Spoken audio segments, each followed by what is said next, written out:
All right, we're here with Jesse Simonton on 3, one of our favorites around the SEC. You said we're killing it, man. You're killing it. You're blowing up. You're with man. Andy Staples. You're talking to all these coaches. Every year it seems like your profile gets bigger and bigger. He used to be my size. He just been so damn busy. Look at him. He lost that weight. I'm just trying to work hard, man. I'm just trying to play my role. So tell me about this show with Andy Staples. I'm eager to check it out. I haven't had a chance to check it out yet. Yeah, the debut episode came, the Andy Staples show on 3, debuted Monday, first day of SEC Media Day. So it's going to be a daily show. Andy's the big timer. I mean, it was a huge get for On 3 to get Andy Staples leaving the Athletic. He will be doing a daily show with our website on YouTube. During the season, basically after these media days, Big Ten, these kind of things, during the season it's going to air Sundays through Thursday, so 5 days a week. It'll be on a podcast, simulcast every time, 8 p.m., and so I'll be the regular co-host, and it'll be fun. I mean, we're going to just chop it up. College football is the best, dumbest, silliest, craziest sport there is, and so we're going to have a good time covering it. Yeah, and I know recently, over the spring and summers, you've been kind of talking to a lot of these coaches, getting prepped for the season. Yeah. What's some of maybe the key takeaways from those conversations that you can share? I think one interesting one, since we're here, because I've talked to SEC coaches, Big Ten coaches, a couple Pac-12 guys. I think, we haven't heard from, as of this recording, we haven't heard from Sam Pittman yet. But I really enjoyed kind of sitting down with Sam and him kind of, reflecting on what went wrong. Arkansas is a tough job. We know that, right? I mean, it's a tough job to win, 9-10 games every year like they, not that they have, but the fact that they won 9 games and then they had that, last year's regression. And the fact that I think he reflected and kind of looked at what went wrong, what did I need to change. He was a guy that really lauded continuity, staff continuity, team continuity. Yeah. And yet sometimes, it's kind of like when you're, you hang out with your family a little bit too much. You start Tell me about it. you start banging heads, and maybe things can get a little stale, and relationships can get a little frayed, and so the staff chemistry just wasn't the same. The team chemistry, he didn't feel like was where it needed to be, and so you've seen, they got 2 new coordinators. Now, he didn't run off Kendall Briles. He didn't run, Barry Odom got a head coaching job. Yep. But I think it was a fresh start.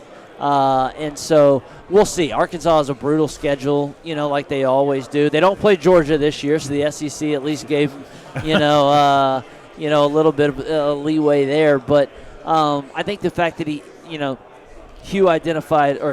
Sam identified, hey, we need to change some staff stuff. We need to kind of infuse the roster with the transfer portal. Oh, and then what did we do 2 years ago that was successful that I didn't do last season? And he said, we didn't hit. Yeah. Because he had this veteran team, he was so afraid of these veterans getting hurt, and so they didn't hit in spring practice and they didn't tackle in fall camp. Lo and behold, they still got hurt anyways. Yeah. All these guys still went down anyways. And had trouble tackling. And they had trouble tackling. And so that was an interesting conversation. Talking with the guys that, I spent some time with the Penn State guys. They really, think that this could be the year. And they kind of have a 2-year window, I think, with this group that they have. They've signed the best 2 recruiting classes. When you're talking about Nick Singleton, Drew Allar, all these studs on defense that they have. We had someone in here earlier said Drew Allar will be the first pick in 2 years in the NFL draft. Wow, I'm running off the top of my head. There's going to be that'd be interesting. He has the talent. He's a guy that certainly, that howitzer that Joe Milton's got on his right arm. Drew Allar's got one of those too, and they got some studs on defense too. Yeah. So those have been some of the kind of the more interesting conversations. Shane Beamer, South Carolina. He's as optimistic as anybody. And I like Shane. Everybody likes Shane. He is extremely affable, and I think it's just because he is Shane Beamer. I've said, he's not afraid to be corny and silly. And that's not for everybody. There's a lot of SEC coaches that, are not like that. But I think he also is extremely optimistic. Now, we talked about this a year ago. Progress isn't linear. And, I think South Carolina and Ole Miss are two teams this year that may be better than they were last season, and their records won't reflect it. Yeah. What's interesting, you said there about Sam Pittman and Shane Beamer. I think the same could apply. I don't know if you really know fully about a head coach, particularly in the SEC, until he's got to make coordinator changes. Sam Pittman lost 2 good ones. Shane Beamer, not so much. But he made a change nonetheless. I think he had to. Do you think these changes, these hires they've made, could determine ultimately how successful they are at their respective schools? Oh, yeah. And I the coordinator, whether it's your first coordinator hire or whoever you have to find as a replacement, history has shown that could be the make or break for your career. Yeah. I am someone that, starting my career covering Florida, when my first year, last year as the editor of the Alligator, before I got to the Miami Herald, Will Muschamp gets hired. He kind of is pushed into, it depends on who you talk to, but he is basically asked to form this kind of union with Charlie Weiss. Destined to fail from the beginning. And that just set Will down a path of hiring bad coordinators where he was almost chasing his tail, couldn't make the right hire, didn't work. And yet, then you've seen a guy like Kirby Smart brings in Jim Chaney, year one. Identified exactly who he wanted. Chaney was there for a couple of years. Rose Bowl team, makes it to the national championship in 2017. All right, Chaney gets the big payday from Tennessee. Georgia says, that's okay. I think I like this Todd Monken guy. Yeah. How'd that work out? And so, we've seen both examples of getting it right, getting it wrong. Dowell Loggins, I think, probably will be an upgrade for Shane Beamer at South Carolina. We'll see on Dan Enos and Kendall Browse. I like Dan Enos, and I think what he did last year at Maryland with Tua's little brother, was pretty good. And I think you'll have, KJ Jefferson's probably, if it's not Jaden Daniels, KJ Jefferson's probably the second best quarterback in the SEC. Mm-hmm. Rocket Sanders is really good. How many pieces they have at receiver, I think, is a little bit in question. So I think it'll work out for the better at South Carolina. Maybe a little bit of TBD for Arkansas, just because, Kendall, while I think there might have been a little baggage there, Kendall, certainly has the resume that says he's one of the better coordinators in the country. Yeah. Now, at this event last year, obviously it was in Atlanta, but we do so many interviews. Right. You were literally the only one that's you did pick Bama to win the West, but you said keep your eye on LSU. Well, why'd you have to? You should have said you were the only one that had LSU. Because no one even had that. I mean, I thought they were 7-5, probably 8-4 at best team. They won the West. Can they take that next step? I'm already out there. I'm saying they're going to win the national championship. They're my pick to win the SEC and the national championship. Is that crazy talk? What do you think about that? I'm super high on Brian Kelly. Yeah. And I think the track record's there. He can be an ornery SOB, but the guy can coach. And he if you can take Notre Dame to multiple playoff games, eventually I think he's going to join that list of LSU coaches that's won a national championship. I don't think it's this year. I just think that they're a little bit too thin. Mm-hmm. And I am picking, full disclosure, I am picking them to win the SEC West and to play Georgia again for the national or for the SEC championship game. I will say, and you guys give me your feedback because y'all been talking to a lot of people, listening to these interviews. I will say I'm a little bit trepidatious on my pick with LSU now, listening to Brian Kelly basically admit that they're still trying to close the gap with Georgia. Right. Yeah, he's trying to pump the brakes on the hype, certainly. Yeah. He is. What Said do two- y'all what'd he think say, about 2 that? years? What do y'all think about it? I mean, that's because you won the SEC West in year one. Right. I mean, you've Well, done a lot of – you've reloaded with the transfer portal. You return. They have the best wide receiver room, I think, in the SEC. Mm-hmm. Really good offensive line. I'm someone – literally wrote a column. Go to On3, read about it. I'm someone that thinks that Harold Perkins and Mason Smith, by the end of this season, could be the best 1-2 individual defensive players in the entire SEC. So when you couple all that together, you say, hey, let's go for it. Now it's the present I is now. think that state is in a unique spot because the women basketball and the baseball just won the national championship. So I think they're all you think getting it's swept. feeling it? I think so. And we all know that's got nothing to do with the football, but fans are going to fan. You know what I mean? So I think that fuels into it. Just they beat Nick Saban. They're going to own Nick Saban. Nick Saban and his decaying dynasty, as I like to call it. I think they're over and done with. But no, I do think there's something to that because I think there's little. You always got to read between the lines at this event because they're not going to give you much. Oh, for sure. But I think that is one thing, and I've heard him say it. We are a couple injuries away from a rough spot at many positions. I think, too, some coaches, a lot of them are salespeople, and they got to sell you on a product or a brand. Well, they don't want to come out here and say, hey, we're going undefeated, we're going to win a national championship. You bring those expectations down so then when you exceed them, just like they did last year, I think then you put them on a pedestal again. So I think that's where we are with LSU. I think that they are on the track to get to a national championship, but I just think we're still a couple seasons out, just like you. But I will say, I mean, maybe some coaches do want to tamp it down. I mean, Kirby came out here today and was like, yeah, we expect to be good. Yeah. I mean, so and it's like, yeah, no, breaking news: Georgia expects to win. They've won 29 games the last 2 years. To me, the LSU thing is just a little bit curious, though, because I was at the spring meetings in Destin. I've talked to other, folks around the program.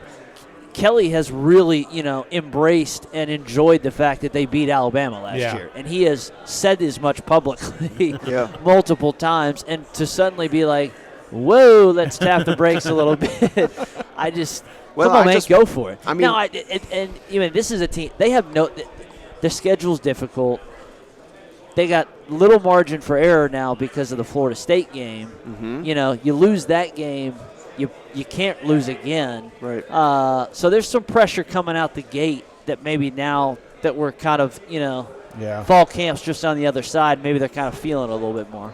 Well, I think for me the thing is, I mean, Georgia. Everyone likes Georgia, and understandably, but I think we're already starting to see the signs that maybe life at the top is not so easy. I mean, whether it's attention or any little thing that they do is getting news coverage now, and that's just the way it's going to be. And it doesn't seem to me like they're handling it very well. And I don't think there's anyone in the West that is a clear winner either. I mean, I think A&M. I'm higher on A&M than most, but I don't even have confidence in Jimbo to push that thing over the top. Well, I'll say this about Georgia first. No one has three-peated in almost 90 years. So the fact that they are considered such like a slam dunk or proverbial like it's going to happen, it is extremely difficult to win back-to-back national championships. Nick Saban's a GOAT, and he's done it once. Nebraska did it. Saban did it. USC did it. That's pretty much been it in any of our lifetimes. Right. Mm-hmm. So the fact that Georgia is kind of, burdened with these expectations of, you can just three-peat, it's really, really hard. At the same time, I think they're as well positioned as any program maybe since Nebraska to pull it off. Yeah. Kirby talked about the COVID babies today. 17 of 20 of that COVID class are still on the team. The 18th would have been A.D. Mitchell, who scored a touchdown in every single one of their playoff games and went and transferred to Texas to be closer to his daughter. Yeah. That sort of retention just isn't happening anywhere else. Right. And when you look at who those 17 players are, it's like key guys everywhere. It's your two starting inside linebackers. It's Kamari Lassiter. It's Brock Bowers. It's Amarius Mims. It's all these dudes that are going to be the foundational pieces on this team. And so I think Georgia has a very realistic chance of three-peating, which just to say that sentence is actually absurd historically. Yeah. Now, if I'm flipping and saying, to your point, why it may not happen, some of the off-field stuff is clearly a concern. I think it's less of a distraction than folks are making it. I think that's actually, in my opinion, I think that's a little overblown. They need to fix the damn speeding problem. It's ridiculous. Yeah. It led to a death of one of your players and a staff member. Like, come on, get it in order. I think the bigger danger for the Bulldogs this year is, unless Tennessee is a little bit better than I think they are, Georgia's probably going to go undefeated until they play either LSU or Alabama in the SEC championship game.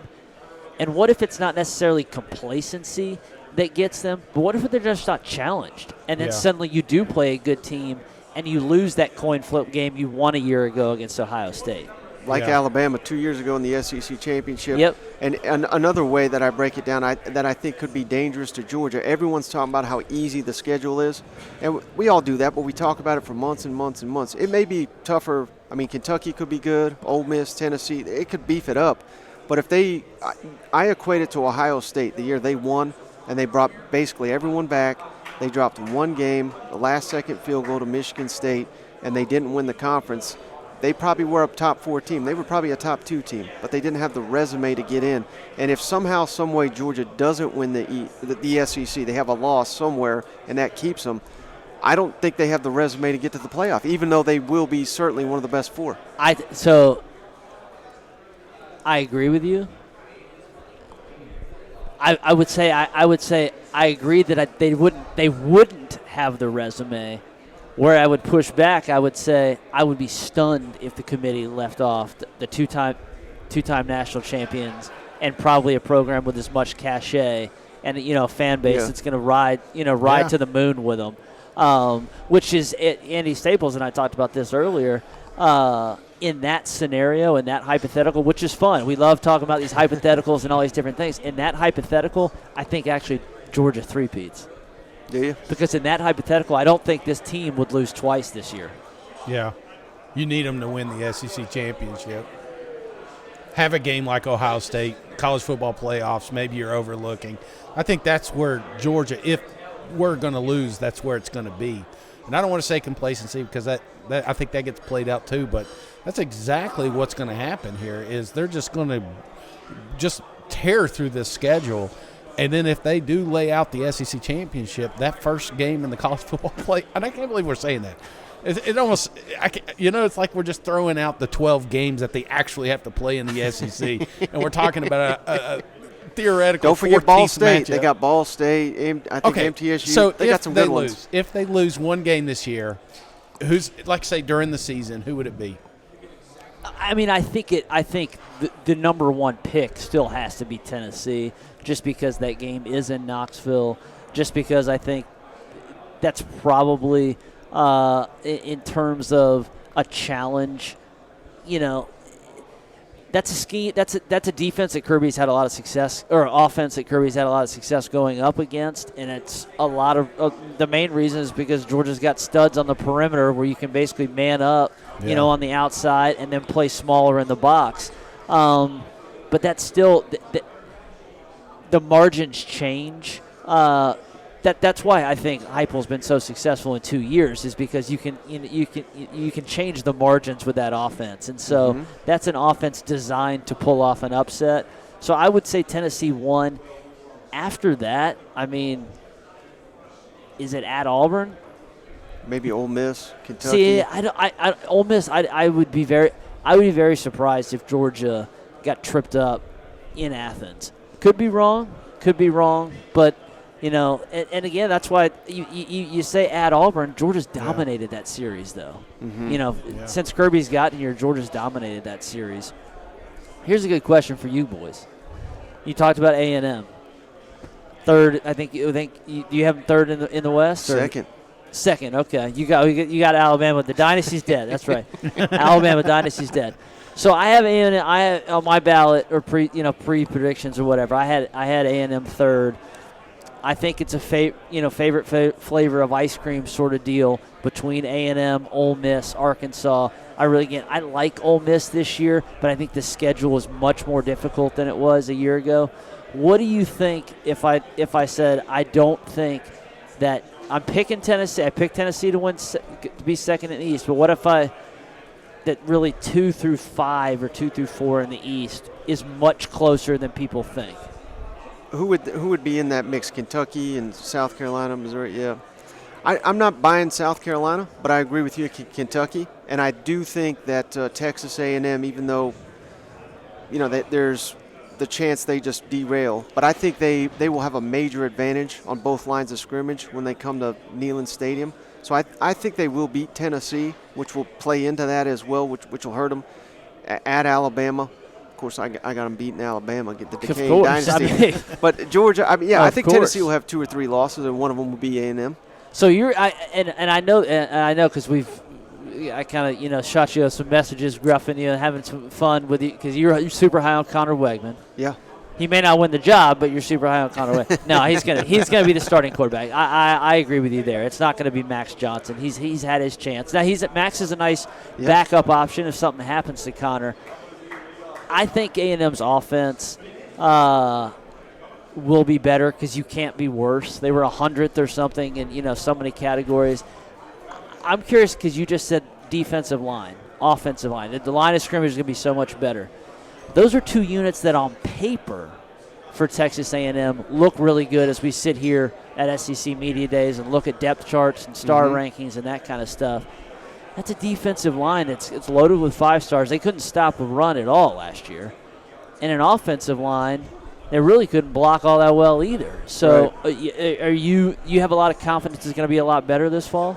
I mean, what gives you that optimism, I guess I would say? Because I think Jimbo is just such a piss-poor CEO, and that I think he's finally shown that he's changing things up, going away from vanilla, bringing in Bobby Petrino. Had he hired Alex Golish, I'm just picking a name, a guy that, he did some stuff, but we all know if it was a guy like that, he'd be running the ship. You don't bring in Bobby Petrino to yank the play calling duties away because he'll walk out that damn door in a heartbeat. You know what I mean? He's bringing in a hard-ass guy that is not going to accept being saddled with, you just sit there and let me know what you think of my play calling while you sit on the headset. I think I don't even know, some people say he had to bring in Petrino like it wasn't even his choice. I don't think that, but I think he knows his job's on the line. I was on Texags. I said, if they don't win 8 games minimum, fire him. You got to fire his ass. And they didn't say, but they, those guys, I thought they were going to be like, whoa. They said, he's got to win. That's what they told me. Well, he does have to win. And, I mean, I don't disagree there. I mean, this is, he's got 75 million reasons to tell him to go to hell, though. I mean, he could say win or, whatever. I'm going to get my money either way. But I think if Texas wins the Big 12 and A&M struggles, they'll pay that in a heartbeat. Well, what's the price of oil at Thanksgiving? I think that's going to be. I think that's going to be the telling thing. If the price of oil is up, then they're not going to have any hesitancy to say it's time for a change. For Bobby, though, I don't know if he can just walk out the door. I think the reason Bobby Petrino accepted this job is because he wants to do what Hugh Freeze does, which is get back into this league. Now, I don't think Bobby Petrino will ever be a head coach in the SEC again.